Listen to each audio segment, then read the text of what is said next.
Salam sehat Bapak Ibu adik-adik mahasiswa, khususnya adik-adik mahasiswa yang tergabung dalam program studi Magister Administrasi Publik, program Pasca Sarjana Universitas Ngurah Rai, Bali. Kembali saya akan membacakan buku yang berjudul Kebijakan Pembangunan Pariwisata, Bab 4 mengenai evaluasi kebijakan pengembangan pariwisata. A. Konsep pariwisata dalam pandangan teologis. Pariwisata merupakan gejala kemanusiaan, artinya pariwisata terjadi kepada manusia semua kelas sosial, dari kelas bawah, menengah, dan atas.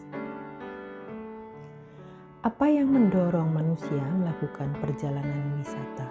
Kajian teologis dan filosofis atau teori filsafat bahwa pariwisata merupakan tindakan eksistensi manusia yang memiliki landasan nilai, sehingga pariwisata pada hakikatnya adalah pergerakan fitrah manusia yang memiliki tujuan.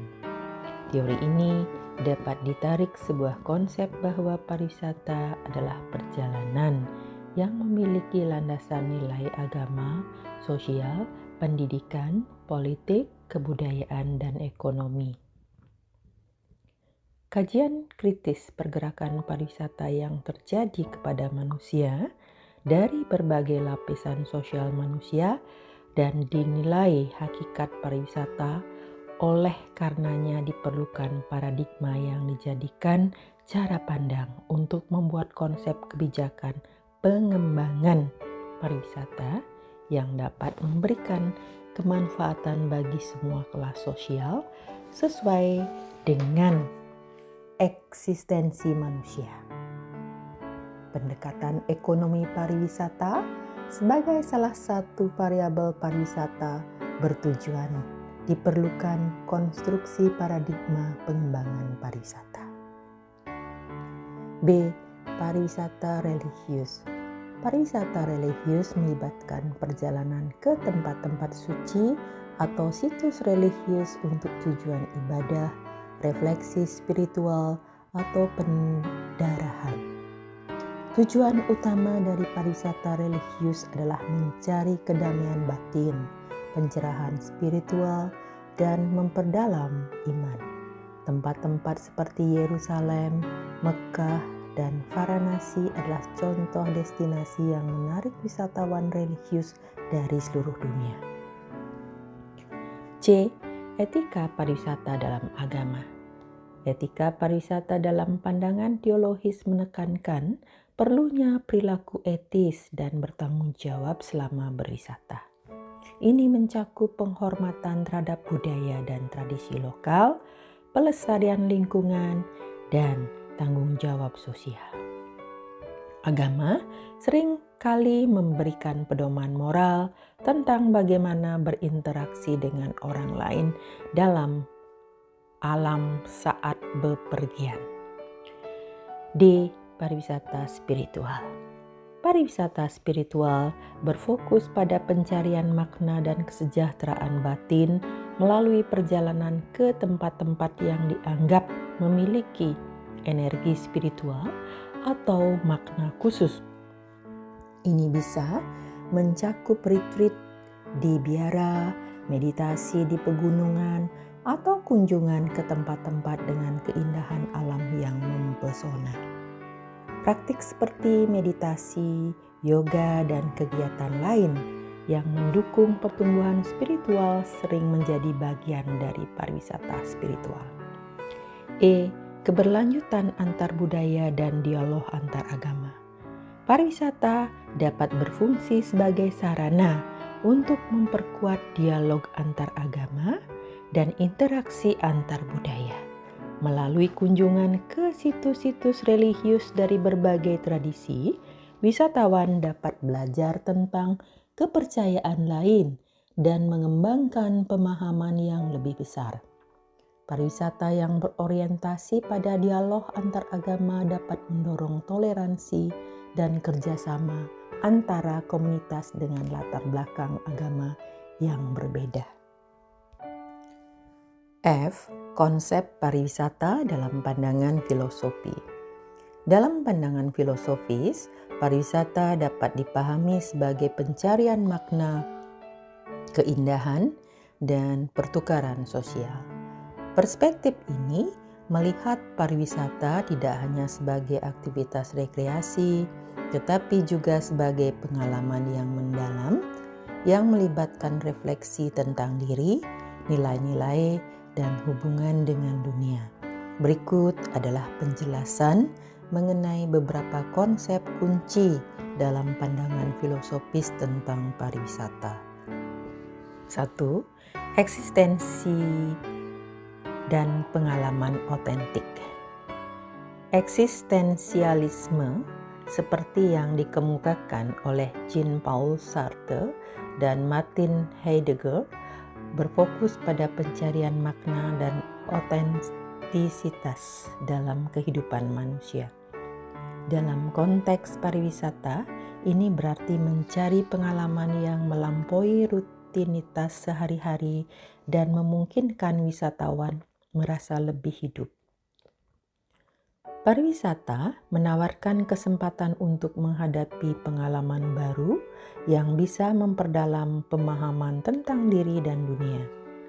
Wisatawan seringkali mencari destinasi dan aktivitas yang memberikan makna pribadi, memberikan pengalaman yang lebih dari sekadar hiburan dan relaksasi. 2. Estetika dan keindahan. Menurut Immanuel Kant, pengalaman estetis dan keindahan merupakan aspek penting dari kehidupan manusia. Dalam pariwisata, ini tercermin dalam pencarian keindahan alam, arsitektur, dan seni yang mempengaruhi emosi dan perspektif wisatawan. Pariwisata sering melibatkan kunjungan ke tempat-tempat yang menawarkan pemandangan yang menakjubkan atau karya seni yang menginspirasi, memberikan pengalaman estetis yang mendalam. 3. Etika pariwisata. Dari perspektif etika, pariwisata melibatkan pertimbangan tentang bagaimana tindakan kita mempengaruhi orang lain dan lingkungan. Etika pariwisata menekankan pentingnya perilaku yang bertanggung jawab, termasuk menghormati budaya lokal, melestarikan lingkungan, dan berkontribusi secara positif terhadap masyarakat yang dikunjungi. Ini terkait dengan pandangan moral Immanuel Kant tentang tindakan yang harus sesuai dengan prinsip-prinsip etika universal. G.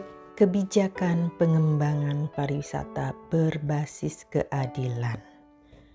Kebijakan pengembangan pariwisata berbasis keadilan berfokus pada menciptakan sistem pariwisata yang adil dan inklusif, di mana manfaat dari pariwisata didistribusikan secara merata di antara semua pihak yang terlibat dan dampak negatifnya diminimalkan. Pendekatan ini memastikan bahwa semua kelompok masyarakat, termasuk komunitas lokal, pekerja, dan pengunjung, mendapatkan keuntungan yang adil dan setara dari aktivitas pariwisata. Prinsip utama kebijakan pengembangan pariwisata berbasis keadilan. 1. Pemberdayaan komunitas lokal.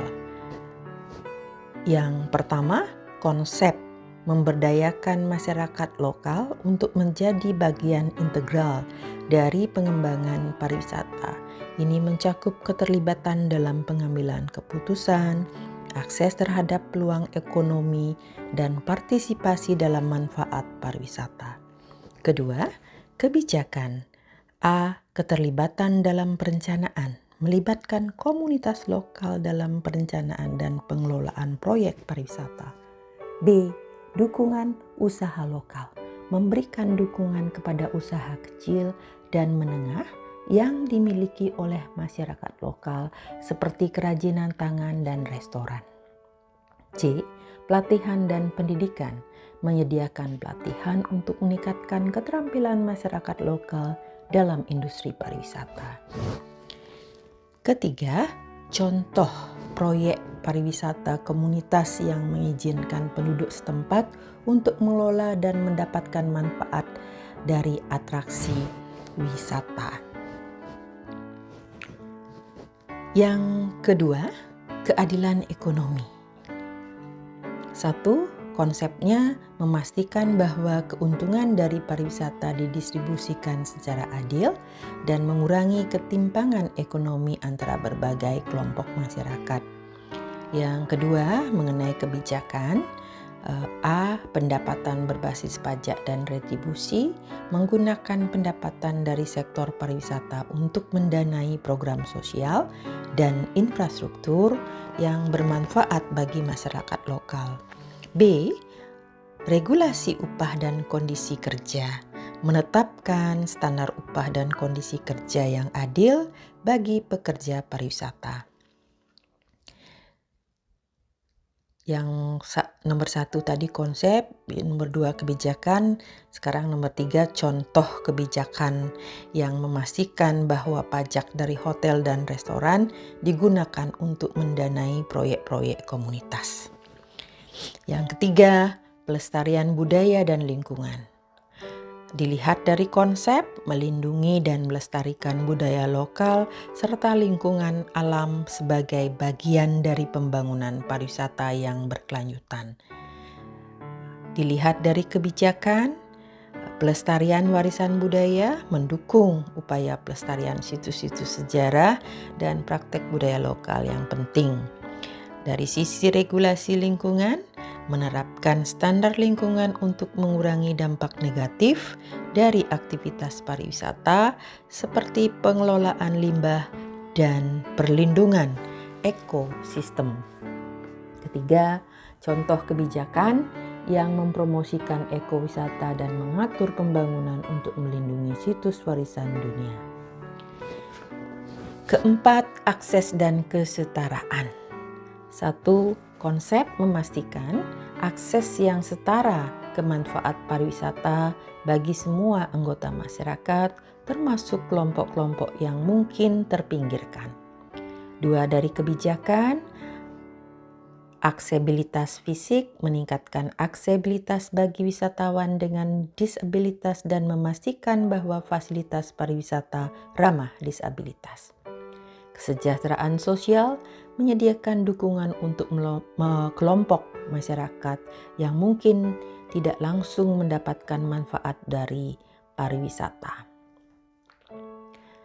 Ketiga, contoh kebijakan yang menyediakan fasilitas yang mudah diakses oleh semua orang, termasuk orang dengan disabilitas dan program yang mendukung kesejahteraan sosial.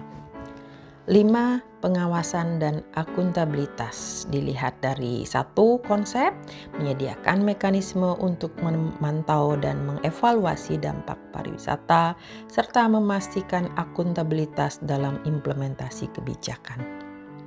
Kedua, dilihat dari sisi kebijakannya, sistem pelaporan dan evaluasi mengembangkan sistem untuk melacak dampak sosial, ekonomi, dan lingkungan dari pariwisata. Dilihat dari partisipasi publik, melibatkan masyarakat dalam proses pengawasan dan evaluasi kebijakan pariwisata. Dan contoh dari laporan tahunan tentang dampak pariwisata dan forum komunitas untuk membahas semua hasil evaluasi. Demikianlah bab 4 dan terima kasih.